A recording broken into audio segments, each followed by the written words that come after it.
దేవునికి అసహ్యమైనవి ఎన్ని చెప్పుకున్నాం మనం? ఎన్ని? 7. దేవునికి అసహ్యమైనవి 7 కలవు అని గత వారంలో మనం చదువుకుంటూ వచ్చాం. ఆ 7 ఏంటో గుర్తున్నాయా మీకు? ఒకసారి చెప్పండి అందరూ కూడా. 1, అహంకార దృష్టి. దేవునికి అసహ్యమైనవి. మొదటిది అందరూ చెప్పండి, అహంకార దృష్టి. రెండవది కళ్ళలాడు నాలుక. ఏమిటి రెండవది? కళ్ళలాడు నాలుక. మూడవది నిరపరాధులను చంపు చేతులు. దేవునికి అసహ్యమైనవి.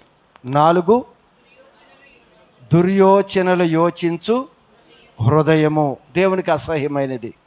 తర్వాత కీడు చేయటానికి త్వరపడే పాదములు. నెక్స్ట్, లేని వాటిని పలుకు అబద్ధ సాక్ష్యము. అన్నదమ్ముల మధ్య జగడములు పుట్టించువాడు. ఈ 7 దేవునికి అసహ్యమైనవి.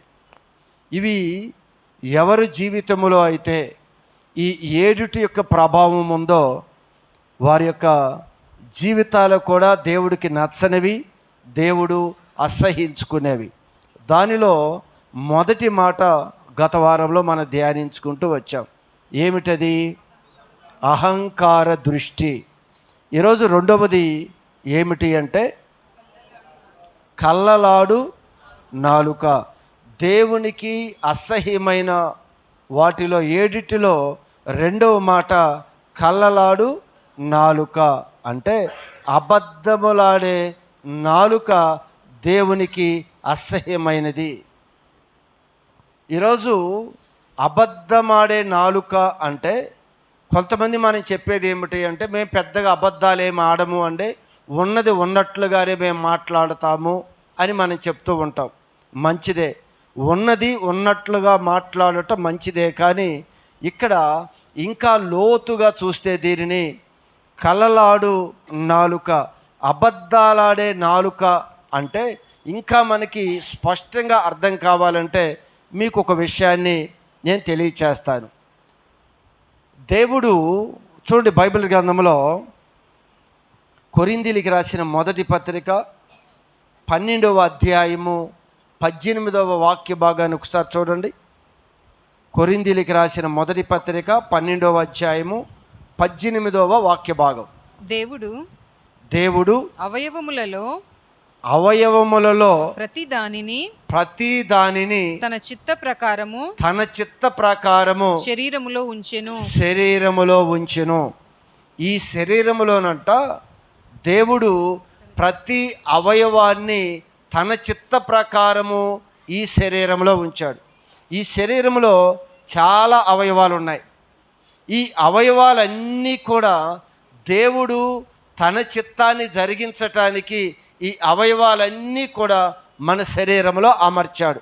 జాగ్రత్తగా వినాలి ఈ మాటలు. ఏమిటి కలలాడు నాలుక? ఎందుకు దేవుడికి అసహ్యమైనది అంటే ఇక్కడ చెప్పేది ఏమిటి అంటే ఈ శరీరంలో ఉన్న అవయవాలన్నిటినీ కూడా దేవుడు తన చిత్త ప్రకారము ఈ శరీరములో ఉంచాడు. ఈరోజు కనిపిస్తున్న చేతులైనా, ఉన్న కాళ్ళైనా, నోటిలో ఉన్న నాలుకైనా, పెదాలైనా, దేహంలో ఉన్న అవయవాలన్నీ కూడా దేవుడే ఈ దేహములో అమర్చాడంట. అది దేవుని యొక్క చిత్తము.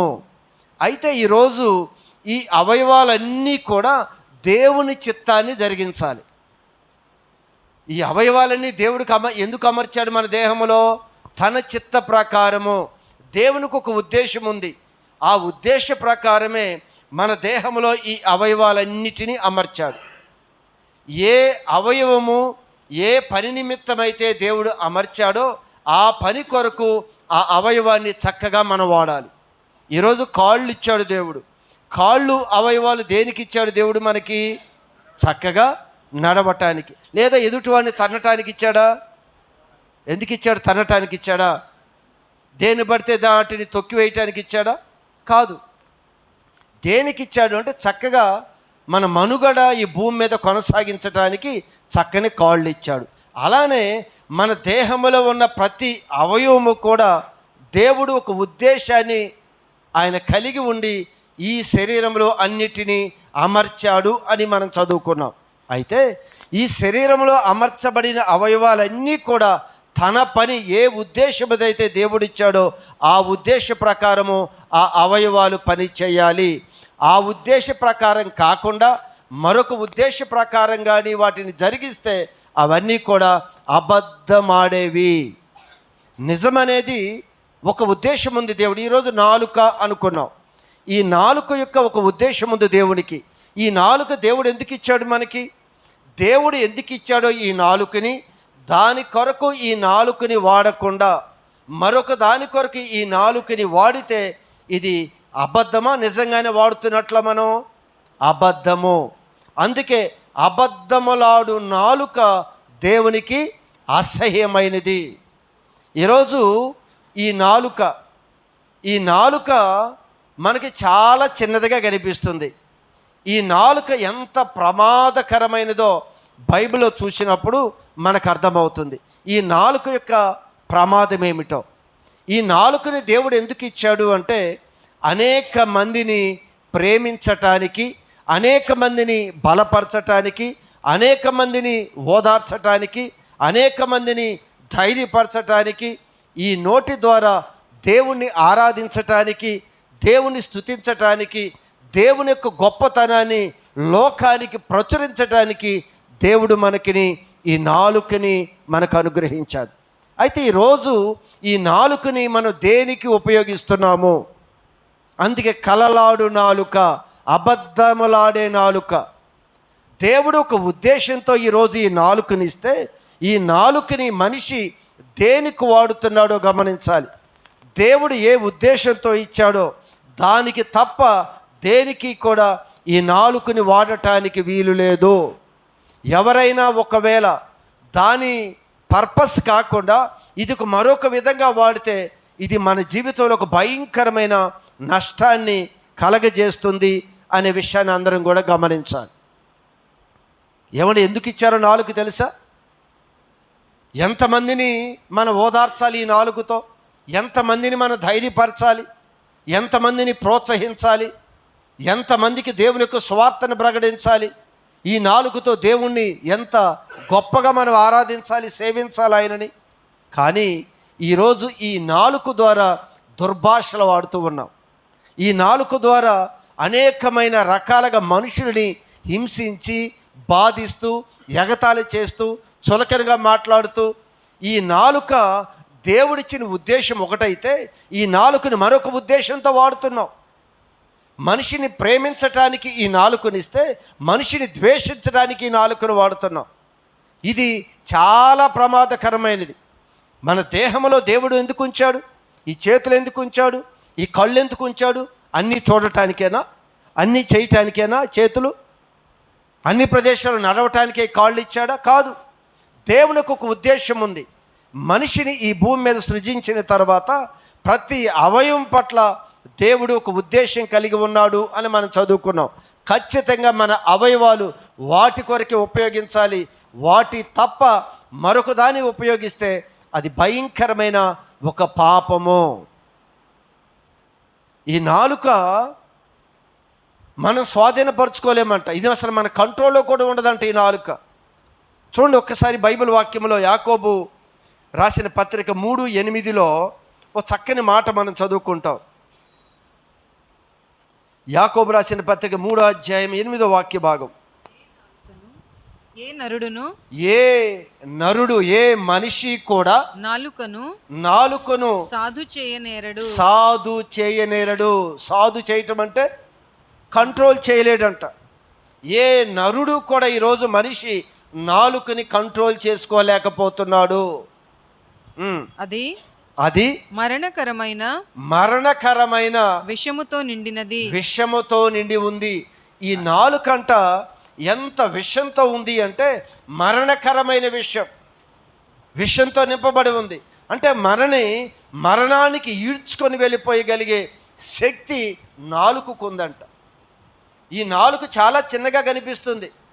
అసలు ఇది చాలా సందర్భాల్లో అందరికీ కూడా కనిపించదు. ఈ నాలుక చాలా లోపల దాగి ఉంటుంది, కానీ ఇది చాలా డేంజర్ ఈ నాలుక. అందుకే ఈ నాలుక గురించి ఇక్కడ రాయబడి ఉన్న మాట ఏమిటి అంటే, ఇది ఏ నరుడు కూడా సాధు చేయనేరడు, కంట్రోల్ చేయటానికి చెయ్యలేని విధంగా ఉందంట ఈ నాలుక. అది మరణకరమైన విషముతో నిండినది. అది నిరర్గళమైన దుష్టత్వమే. చెడు ఈ నాలుకలో నుంచి అంట ఎంతో చెడు బయటకు వస్తుందంట. అందుకే అంటున్నాడు, దేవునికి అసహ్యమైనది ఏమిటి అంటే ఈ నాలుక. ఈ నాలుకతో ఎన్ని మాటలు మనం మాట్లాడతామో తెలుసా? ఎంత అసభ్యకరమైన మాటలు ఉచ్చరిస్తామో తెలుసా? ఎన్ని బూతు పదాలు వాడుతూ ఉంటామో తెలుసా? దేవుడు అంటున్నాడు, దేవునికి అసహ్యమైనది ఈ కలలాడు నాలుక. దేవుడు ఏ ఉద్దేశముతో అయితే ఈ నాలుకనిచ్చాడో ఆ నాలుకని ఆ విధంగా మనం ఉపయోగించకుండా మరొక రకంగా ఉపయోగించే ప్రతి నాలుకని, ప్రతి దేహాన్ని కూడా దేవుడు అసహ్యించుకుంటాడు అనే విషయాన్ని ఇక్కడ రాశారు. మరి మనం దేవుడు అసహ్యించుకునే విధంగా ఉన్నామా? దేవుడు మెచ్చుకునే విధంగా మన నాలుకను వాడుతున్నామా? ఒకసారి గమనించండి. దీనితో మనం వాడే ఎన్ని మోసాలు, ఎన్ని రకాలుగా దూషణలు, ఎన్ని రకాలుగా హేళన, ఎంతమంది చులకనగా మాట్లాడతాం, ఎన్నిసార్లు ఈ నాలుకను ఏ విధంగా వాడతామో మనందరికీ తెలుసు. అందుకే దేవుడి వాక్యం చెప్తుంది, దీనిలో ఎంత విషం ఉందంట, మరణకరమైన, మరణానికి సరిపోయినంత విషము అంటే పాపము ఈ నాలుక ద్వారా వస్తుందంట. ఎంత చాలా సింపుల్గా మాట్లాడేస్తామో తెలుసా? దేవుడు మనల్ని బట్టి ఆనందిస్తాడు అనుకుంటున్నామే, కానీ దేవుడు మనల్ని బట్టి అసహ్యించుకుంటాడు ఆయన. ఈ పెదాలు మనం దేవుడికో, ఈ నాలుకను దేనికి వాడుతున్నాం మనం? మరలేమన్నాడు అక్కడ? దుష్టత్వమే.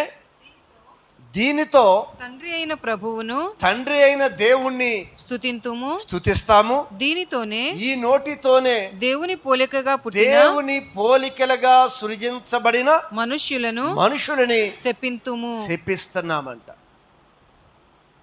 దేవుణ్ణి ఏమైనా స్తుతిస్తూ ఆరాధిస్తూ ఉన్నామంట. దేవుని పోలికలో ఉన్న పిల్లలందరినీ కూడా ఈ నాలుగుతో మనం శపిస్తున్నాం. అసలు ఈ నాలుగుని ఎంత సులువుగా వాడేస్తామో తెలుసా? మీరు అనుకోవచ్చు, ఏదో నేను మాట్లాడేశాను కదా, నేను గెలిచాను కదా అని అనుకుంటున్నామే, కానీ దీని ద్వారా మనం సంపాదించుకునే పాపము, దోషము అమితమైనది. చాలా డేంజర్ ఈ నాలుక.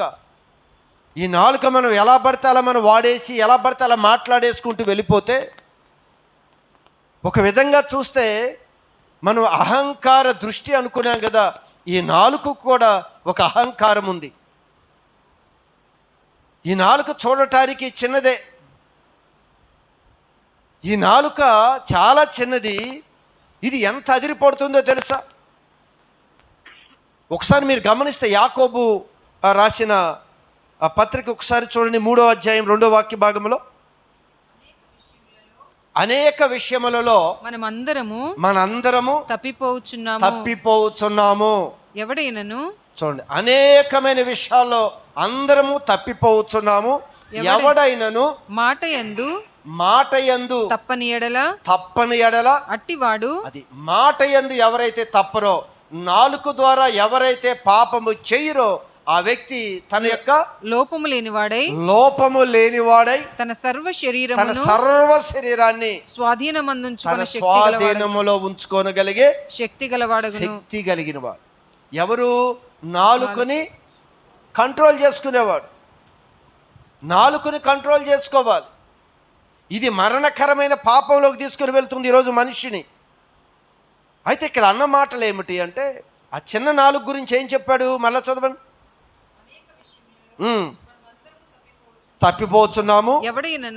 ఎవడైనను మాట యందు తప్పని ఎడల, అది మాట యందు తప్పకుండా, మాటలు ఇష్టానుసారంగా వాడకుండా, దేవుడు ఏ ఉద్దేశంతో అయితే నాలుకనిచ్చాడో దాని కొరకే మన మాటలు వాడాలి.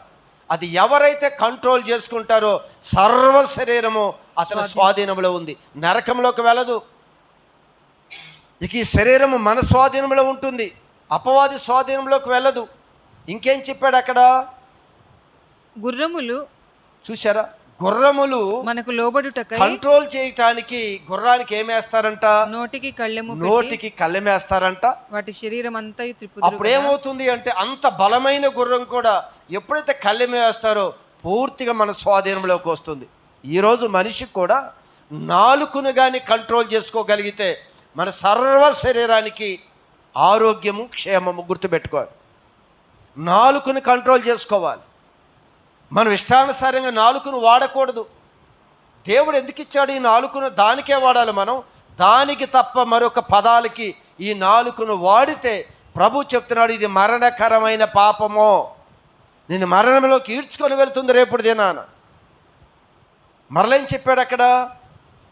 ఓడలను కూడా చూడుడి, ఓడలకు కూడా అవి ఎంతో గొప్పవై పెద్ద ఓడలైనా పెనుగాలికి కొట్టుకొని పోబడినను ఓడ నడుపు వాని ఉద్దేశము చొప్పున మిక్కిలి చిన్నదగు చుక్కాని చేత తిప్పబడును. మిక్కిలి చిన్నదైన చుక్కాని ద్వారా ఓడ మొత్తాన్ని తిప్పేస్తాడు.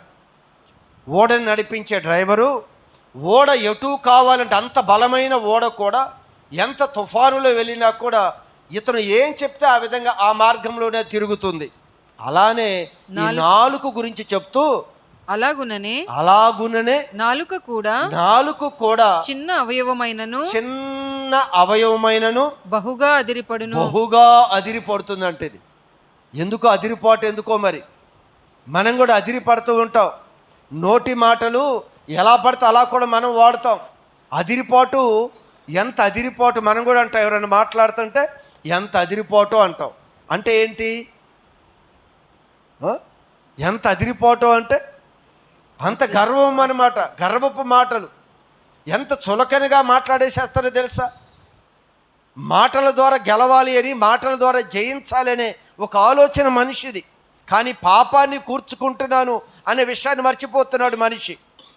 నీ సాధ్యమైనంత వరకు నీ నాలుకని ఎదుటి వ్యక్తుల యొక్క క్షేమం కొరకే వాడాలి. ఎదుటి వ్యక్తుల క్షేమం కొరకే ఈ నాలుకని బయటికి తీయాలి. కానీ ఏ పరిస్థితిలో కూడా ఈ నాలుకని కదపటానికి వీల్లేదు.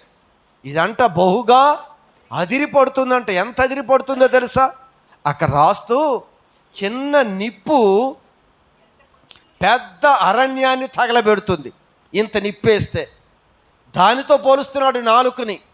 ఈ నాలుక కూడా ఇంత శ్రేష్టమైన జీవితాన్ని తగలబెట్టేస్తుంది. ఇంత ఉన్నతమైన జీవితాన్ని దేవుడు మనకిస్తే, పరలోకములో యుగయుగాలు నివసించవలసిన మంచి జీవితాన్ని దేవుడు మనకు ప్రసాదిస్తే, దీనిని ఏది కాల్చివేస్తుందో తెలుసా? నీ నాలుక. ఈ జీవితాన్ని అంతా కూడా పూర్తిగా పతనం చేసేది నీ నాలుక. నాలుక సామాన్యమైనది కాదు. మీరు ఒకవేళ మాటలు చిన్న అబద్ధమే కదా, చిన్న మాటలే కదా, ఏదో బూతులే కదా, నా నాలుగు నా ఇష్టం అంటే మనం కూడా దేవుడు అనుకున్న పరిధిలోనికి మనం రావు. చాలామంది మాట్లాడేటప్పుడు నా మాటలు నేను మాట్లాడేసేస్తాను, నా జీవితం నేను జీవించేస్తానంటారు. ఈ జీవితం మనది కాదు, ఈ నాలుక మనది కాదు, ఈ దేహం మనది కాదు. ఈ శరీరాన్ని దేవుడిచ్చి ఈ శరీరంలో అవయవాలన్నీ పెట్టాడంట. ఇది నా చిత్త ప్రకారమే ఈ అవయవాలన్నీ పని చేయాలి. చూడండి నాలుక పరిస్థితి. ఇది అరణ్యాన్నే తగలబెడుతుందంట. ఇంకేం రాశాడు అక్కడ? కొంచెము నిప్పు ఎంత విస్తారమైన అడవిని తగలబెట్టును. నాలుక అగ్నియే.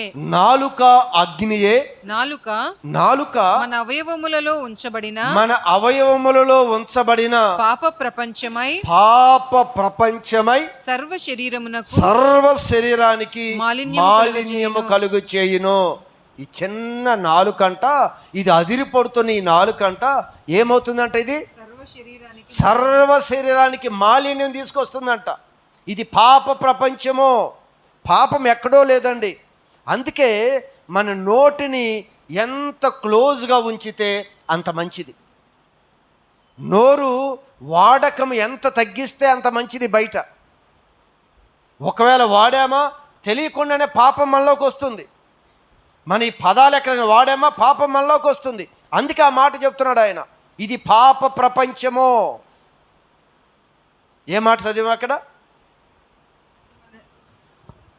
నాలుక మన అవయవములలో ఉంచబడిన పాప ప్రపంచమై సర్వ శరీరమునకు మాలిన్యము కలుగజేయుచు ప్రకృతి చక్రమునకు చిచ్చు పెట్టును. అది నరకము చేత చిచ్చు పెట్టబడును. చివరికి మన జీవితం అంతా ఏమైపోతుంది? నరకము ద్వారా చిచ్చు పెట్టబడుతుంది. ఈ నాలుక ఏ విధంగా మన దేహాన్ని కాల్చివేసుకుంటుంది అంటే చివరికి నరకంలో తీసుకెళ్ళి పడేసిద్దంట ఈ నాలుక. మనం చేసే ఈ నాలుక ద్వారా వచ్చే పాపము చివరికి మనల్ని ఎక్కడికి తీసుకొని వెళుతుంది? చాలామంది తృణీకరిస్తామే, చాలామంది చులకరిగా మాట్లాడతామే. అసలు ఈ పదాలన్నీ కూడా ఈరోజు వరకు నీకు ఏదో వాడేశాను నువ్వు అనుకుంటున్నావు. చాలా పాపాన్ని పోగు చేసుకున్నావు. ఏ రోజైనా ఈ పాపం గురించి ఒప్పుకున్నావు నీవు? చెప్పండి మీరు. ఇన్ని దేవుడి దగ్గర నీ దిద్దుబాటు చేస్తున్నావే, దేవుని దగ్గర ఒప్పుకుంటున్నావు కదా. ఏ రోజైనా సరే అయ్యా నేను అనవసరంగా ఈ మాటలు దొర్లాను, అనవసరంగా ఇలా మాట్లాడాను, ఇదిగో నా భర్తను ఎలా అన్నాను, నా భార్యను ఎలా దూషించాను, నా తల్లిదండ్రులను ఎలా దూషించాను, నా పిల్లలను ఎలా దూషించాను. పిల్లలు కూడా, తల్లిదండ్రులు కూడా పిల్లల్ని శపిస్తూ ఉంటారు. వారు మాట వినకపోతే ఏమని శపిస్తారు చెప్పండి మీరు? రెగ్యులర్గా మీరు పదాలు వాడతారు కదా. తల్లిదండ్రులు కూడా కొన్ని సందర్భాల్లో పిల్లలను కూడా శపిస్తారు. ఏమని? చావురని వెళ్ళి దేనిలైనా వెళ్ళి పడి ఏంటి చావు, ఇంకా పదాల బోళ్ళు వాడతారు. పనికి మాలిన వాడివి అంటారు. అసలు ఏం పదాలు? దేవుడు ఆ పదాలు వాడటానికి నాలుక ఇచ్చాడా? అసలు ఎలాంటివి వాడుతున్నాం మనం తెలియకుండా? అసలు ఎంత పాపాన్ని కూర్చుకుంటున్నామో తెలుసా? దేవుని వాక్యం చెప్తుంది ఇది నరకానికి తీసుకొని వెళుతుంది. ఇంత రక్షణ పొందుకొని ఇంత ఉత్తమమైన జీవితాన్ని మనకిస్తే ఇది నోటి మాట ద్వారా పూర్తిగా దేహాన్ని మనం పాడు చేసుకుంటున్నాం. అగ్నిలోనే చివరికి ప్రకృతి యొక్క చక్రానికి ఇది ఏం పెడుతుందంట? చిచ్చు పెడుతుంది. ఇది నరకము చేత చిచ్చు పెట్టబడిను. ఇదంతా మనం ఈ నోటి మాట ద్వారా మొత్తాన్ని మనం పాడు చేసుకుంటాము. చివరికి నరకం మనకి చిచ్చు పెట్టిద్ది, కాల్చేసిద్ది. చూసారా? చాలా సందర్భంలో మన మాటల్లో పెద్ద ఏమీ లేదనుకున్న మాట్లాడతాం. చాలా దోషమండి. అందుకే మనం ఉపవాసం ఉంటాం. ఉపవాసము కడుపుకు కన్నా వీటికి ఉపవాసం ఉంచుకుంటే మంచిది. దేనికి ఉపవాసం? మాటలకు ఉపవాసం ఉంచండి. అందుకే ప్రభు అంటాడు వినటానికి మీరు వేగిరపడండి, మాట్లాడటానికి మీరు నిదానించండి. వాటిలో కూడా బోళ్ళు దోషం. విస్తారమైన మాటల్లో ఏముంటుంది? దోషం. మరి ఇవన్నీ తెలిసినప్పుడు విస్తారంగా ఎలా మాట్లాడుతున్నావు నాలుగుతో? ఒక వ్యక్తితో నువ్వు మాట్లాడేటప్పుడు మనది నిజము, నాది కరెక్ట్ అని ఒప్పించడానికి ఎన్ని అబద్ధాలు ఆడతామో తెలుసా? ఆ మధ్యలో ఎంతమందిని ఫూల్స్ చేస్తామో తెలుసా? ఎంతమందిని గురించి మాట్లాడతామో తెలుసా? అసలు ఈరోజు మనిషి పాపములో ఉండిపోవటానికి ప్రధానమైన కారణం నాలుక. అది ఎక్కడ మీ పిల్లల దగ్గర, నీ భార్యో, నీ భర్తో, నీ తల్లిదండ్రుల్లో ఎక్కడ వాడుతున్నావు? నీ అన్నదమ్ములు, నీ అక్కజెల్లెల్లో ప్రతి మాట కూడా నిన్ను నరకములో చిచ్చు పెడుతుంది అని చెప్తుంది దేవుడి వాక్యం. జాగ్రత్త. అందుకే దేవుడి వాక్యం చెప్తుంది ఒకవేళ అనే మాటలు మనం మాట్లాడుతుంటే ఎవరు ఆలకిస్తారో తెలుసా మీకు? ఒకసారి మరొక వాక్యాన్ని నేను మీకు పరిచయం చేస్తాను. చూడండి, సామెతల పుస్తకం 17వ అధ్యాయము 4వ వాక్య భాగం. సామెతల పుస్తకము 17వ అధ్యాయము 4వ వాక్య భాగం.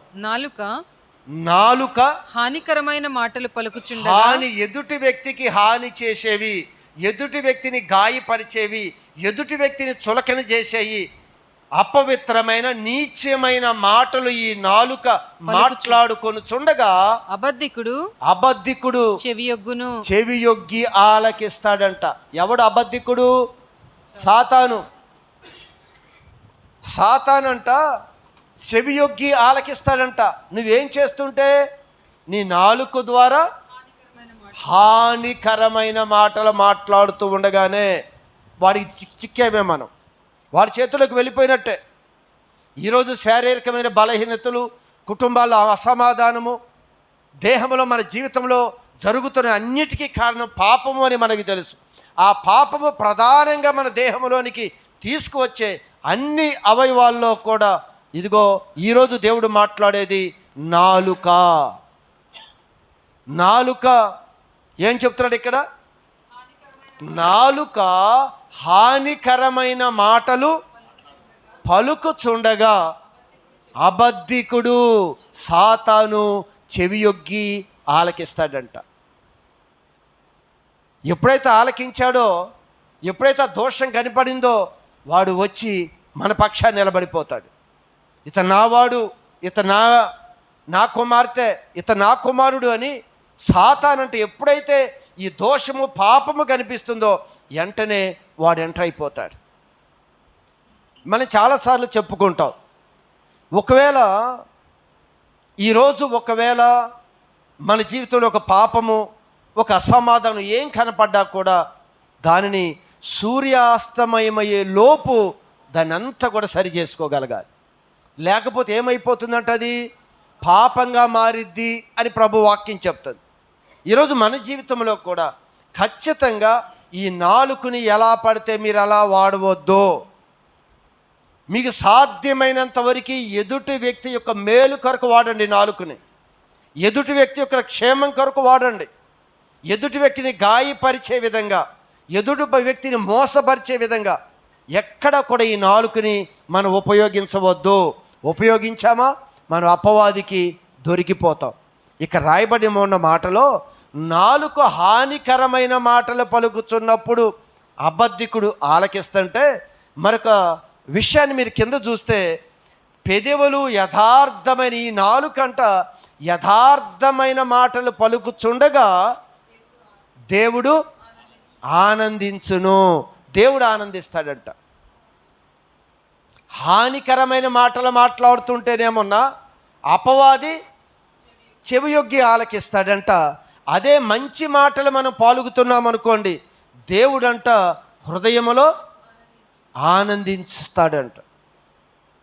ఇక్కడేమన్నా దేవుడు ఆనందిస్తున్నాడు, అక్కడ సాతాను కూడా ఆనందిస్తున్నాడు.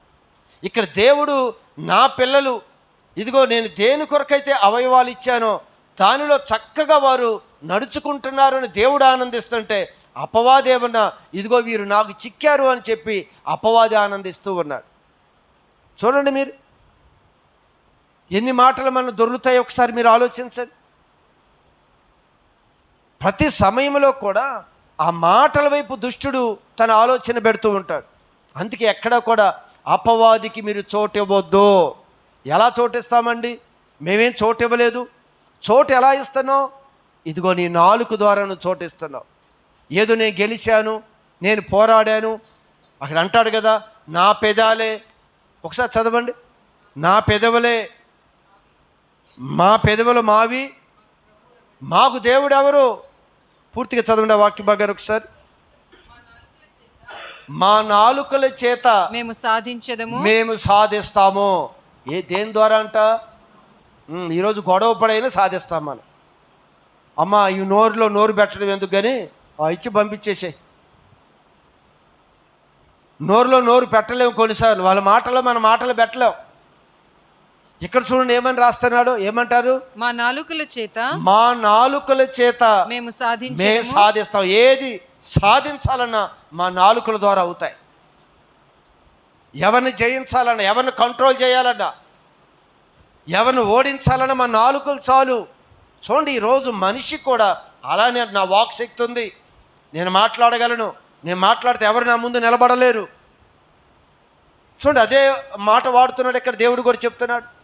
మా నాలుకల చేత మేము సాధించదము. మా పెదవులు మావి మాకు ప్రభు ఎవడు అని వారు అనుకుందురు. దేవుడే కాదు మాకు సహాయం చేయవలసింది, మా పెదాలతో మా నాలుకతో మేము సాధించుకుంటాం. మా నాలుకతో మేము సాధించుకుంటాం. మాకు ప్రభువు ఎవడు? మాకెవరు చెప్పేది ఎవరు? ఆలోచించండి. మనం అనుకోమా కొన్ని పరిస్థితులకు వెళ్ళినప్పుడు నేను ఎలా అయినా మాట్లాడేసేస్తాను, ఎలా నేను సాధించుకుంటానని వాళ్ళు చాలా ఇష్టానుసారంగా మాట్లాడేవారు ఉన్నారు. చూడండి, ప్రభు వాక్యం చెప్తుంది, ఎప్పుడూ కూడా ఈ నాలుక చిన్నదైనా చాలా ఎలా ఉంటుందంటది, అదిరిపోటు అంట దానికి. ఏంటి అదిరిపోటు? నేను ఏదైనా సాధించుకోగలను, నా నోరు, నా నాలుక నాది, నా పెదాలు నావి. అసలు ప్రభు ఎవరు? ప్రభు అయినా సహాయం చేయాలి, మేము సాధించుకోలేమా? మాకు నోరు లేదా? మేము గెలవలేమా? ప్రభు ఏమంటాడు? ఓర్చుకోమంటాడు. మనమేం చెప్తాం? మన పెదాలు, మన నాలుక ద్వారా మనం సాధించుకుంటామని చెప్తాం. చూడండి ఎంత వ్యత్యాసం ఉందో ఆలోచించండి. ఏ పరిస్థితుల్లో కూడా ఒక ఆత్మీయుడిగా, దేవుడి విశ్వాసిగా ఎక్కడ కూడా మన నోరు స్లిప్ అవ్వకూడదు, మన నాలుక స్లిప్ అవ్వకూడదు, చాలా కంట్రోల్లో ఉండాలి. అందుకంటారు, మాట జారితే తీసుకోవటం అవ్వదు, మాట జారితే తీసుకోవటం అవ్వదు. కనుక మాటని వాడేటప్పుడు చాలా జాగ్రత్తగా వాడాలి. ఒకవేళ పడిపోతే మనం లెగవచ్చు, ఇవన్నీ చేసుకు మాట జారిందనుకోండి, తిరిగి మాట అనేది వెనక్కి తీసుకోలేము. వాళ్ళ హృదయాలని గాయపరిచిన దాన్ని మనం సరిచేయటం కూడా కొన్ని సందర్భాల్లో మనకు సాధ్యం కాదు ఇవి. అందుకు నాలుక విషయంలో మనం జాగ్రత్తగా లేకపోతే చాలా ప్రమాదం సంభవిస్తుంది. అందుకే దేవుడి సన్నిధిలో మనం ప్రార్థన చేయాలి. ఏమని ప్రార్థన చేయాలి? ఉత్తర ప్రత్యుత్తరాలుగా మనం చదువుకున్నాం కదా, ఏమని ప్రార్థన చేయాలి? భక్తుడు ఓ చక్కని ప్రార్థన చేస్తున్నాడు. ఆయన కూడంట తన ఇష్టానుసారంగా తన జీవితంలో నాలుకను వాడాడేమో, దేవుడి సన్నిధిలో ఓ చక్కని ప్రార్థన చేస్తున్నాడు. ఏమని ప్రార్థన చేస్తున్నాడు? యెహోవా అబద్ధమాడు పెదవుల నుండి, అబద్ధములాడు పెదవుల నుండి, మోసకరమైన నాలుక నుండి, మోసకరమైన నాలుక నుండి నా ప్రాణమును విడిపించుము, నా ప్రాణమును విడిపించుము. ఏమంటున్నాడు? అబద్ధమాడు పెదవుల నుండి, అబద్ధములాడు పెదవుల నుండి, మోసకరమైన నాలుక నుండి, మోసకరమైన నాలుక నుండి నా ప్రాణమును విడిపించు, నా ప్రాణమును విడిపించుము. విడిపించబోతే ప్రాణం ఎక్కడికి వెళ్ళిద్ది? నరకములో చిచ్చు పెట్టబడుతుంది అనుకున్నాం కదా. ఇప్పుడు దేవుడి దగ్గర ప్రార్థన చేస్తాడు, అయ్యా ఇదిగో నా పెదాలు, నా నాలుక అపవిత్రంగా నేను వాడానయ్యా, నా ప్రాణాన్ని నీవే కాపాడు, నా ప్రాణాన్ని నువ్వు రక్షించు, నన్ను ఓదార్చు. ఇంకేమన్నాడు?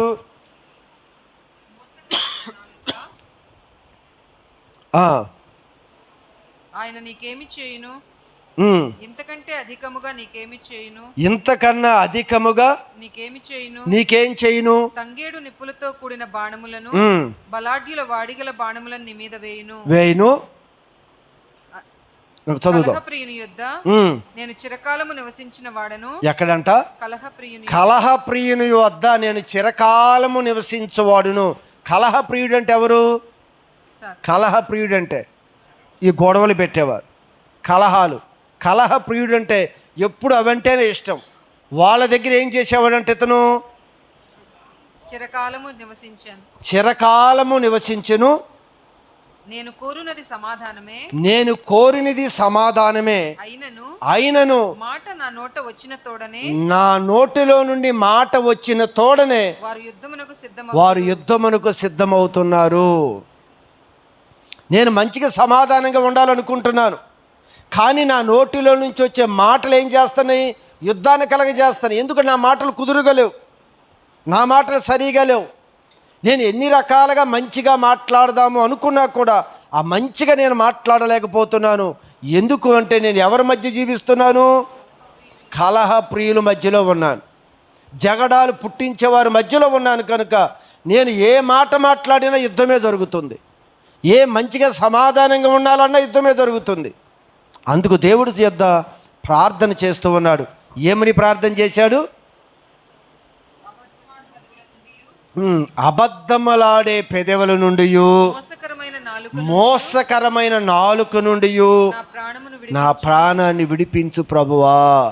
అయ్యా నేను కలహ ప్రియులతో నా ఇష్టానుసారంగా నేను మాట్లాడుతున్నాను, నా ప్రాణాన్ని నువ్వే కాపాడు. ఈ ప్రాణము నరకానికి వెళ్ళిపోతుంది. ఇది పాప ప్రపంచము.